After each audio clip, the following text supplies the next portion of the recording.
Ayan guys, so may tao sa labas na naghahanap sa akin. Sabi ng tao ko, kaya lang mga PWD pala sila at hindi lang masyadong maintindihan. Kaya naman papapasukin natin dahil may mga kasama ako dito para makausap din nila para mas maintindihan namin kung anong mga kailangan nila. Kaya naman papasukin na natin. So, papasukin nyo na. City of Parañaque. Ayan, nakalagay dito. Game. Ang ID niya siya si Bernard Escopiti. Isa siyang deep, taga Parañaque. Ang address niya is Parañaque City. Mayroon siyang binigay sa akin. Siyempre, hindi man tayo nakaintindi ng sign language. Pero may sulat siya nakatranslate ng English. So, ang babasahin natin. Good, dito, Diwata talaga yung nakalagay. Ibig sabihin para sa akin. Ayan, Diwata. Good day, I'm Deep.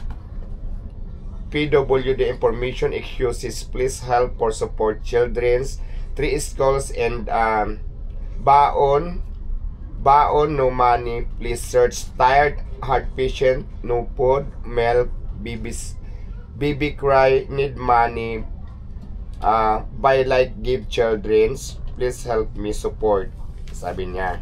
Tapos nagpasalamat siya dito. Thank you all the poor. God bless pray. Ay God bless pray ang nakalagay dito. So yun nga, nahirapan din akong basahin yung sulat niya. So yung gagawin natin, bibigyan natin kasi meron tayong stock na bigas dito talaga. Kasi ito yung binibigay natin pag nagbibigay tayo ng relief good doon sa mga nangihingi dito. Kaya may stock talaga akong bigas. Kaya ang gagawin natin, bibigyan natin sila ng isang sakong bigas. Ito. Tapos mayroon tayong mga noodles dito at dilata. Yun na lang ibibigay natin sa kanila. So, taga Parañaque sila. Kasi paano ko sila kakausapin, hindi naman sila nakaintindi ng salita natin kasi di ba deaf sila. Ako naman hindi ako marunong mag-sign language, pero yung mensahe nila naintindihan ko na humingi ng tulong. Kaya naman bigyan natin sila ng bigas. Ayan. Bigyan natin sila ng isang sakong bigas at bigyan na rin natin sila ng sisto. Para sa tatlong anak. O, para sa mga bata, 2 sisto. Tapos syempre may mga noodles tayo dito. Ayan, 2 sisto bigay mo. Bigyan natin natin sila ng noodles, tapos sardinas. So, maliit lang na bagay ito, pero syempre makakatulong din to sa kanila. Ayan, kasi huwag natin ubusin kasi mayroon pang iba na manghihingi. Bibigay din natin yan.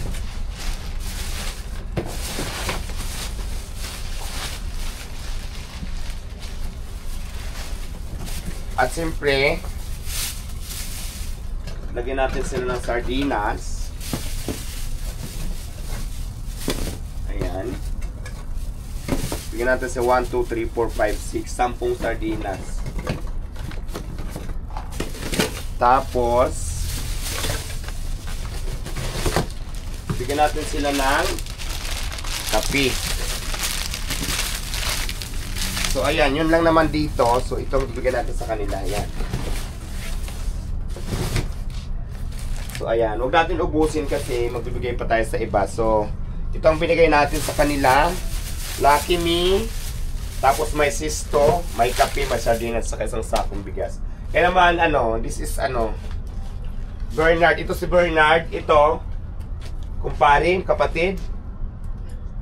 Magkapatid kayo? Ano yung sinyas na ganun? Half brother. Half brother. Oh. So yun, sumisinyas sila. Magkapatid. So this is for you. Thank you so much. Ayun, natuwa sila. Paano nyo ito madadala? And this is for you. Andubin natin yung plastic.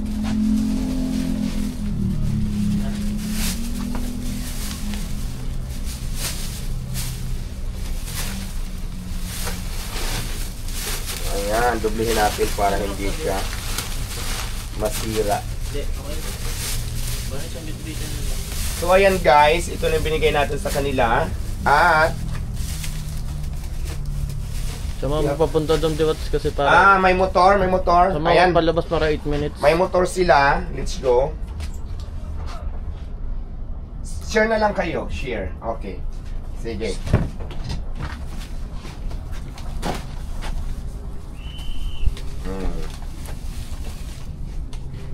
Meron silang motor pala. Brum brum. Nasaan ang brum brum? Ayan, ito sa labas. Oh, ayan. Hindi sininiwala na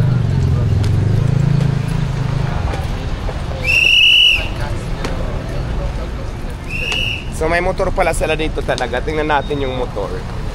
Sayang nga lang din natin sila nakausap kasi nga hindi kami nag-usap ng maayos kasi sinakatitip sila. Ayan, may motor nga.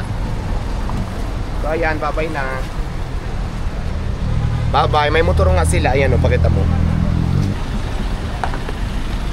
So ayan guys, maraming salamat. Sana lang natulungan natin ang ating kababayan. Hindi lang yung foreigner tinulungan natin. Ito talaga namang legit. Nakikita ko naman talaga na at least nagsasabi sila ng totoo. Kaya pag alam ko namang totoong sinasabi at kaya ko din naman tumulong kahit sa maliit na paraan, kaya ginagawa ko. So tulad ng sinasabi ko, hindi naman lahat kaya natin tulungan kasi hindi naman ako sobrang yaman. Yung kaya ko lang din. Kaya hindi lahat ng pumunta dito para humingi ng tulong ay matutulungan natin kasi hindi pa sapat yung kakayahan ko para tulungan silang lahat. So yun lang, maraming salamat and God bless po sa inyong lahat.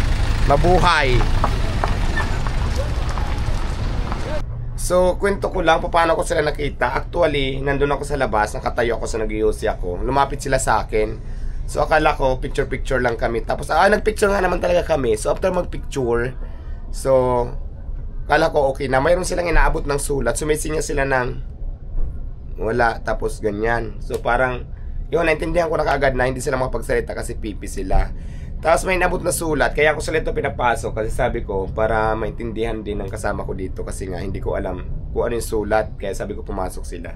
So yun na, yun nga, nabasa ko nandito tayo sa loob na taga Paranaque sila, si Bernard, may anak, kailangan ng tulong, wala daw pang ganun, pangkain, panggata. So ako naman, kasi meron pa ako ditong stock talaga na bigas. Ito nga yung pag mayroon nang hihingi sa akin, talagang pag alam kong deserve talaga, nagsasabi ng totoo, binibigyan ko talaga. Kasi hindi naman talaga totally lahat ng humingi sa akin ng tulong, mabibigyan ko lahat kasi hindi naman ako mayaman. Alam niyo naman siguro, di ba? Tindala ako ng Paris. Kumbaga, hindi lahat ng tao na araw-araw pupunta dito na may ng tulong, kaya ko ng tulungan. So, kinokontrol ko lang din yung kaya ko at saka tinitingnan ko kung karapat dapat ba talaga tulungan kung nagsasabi talaga ng totoo. So, katulad kanina, binigyan natin ng tulong kasi sabihin na naman ng iba dyan na ganito ganyan, ganito ganyan.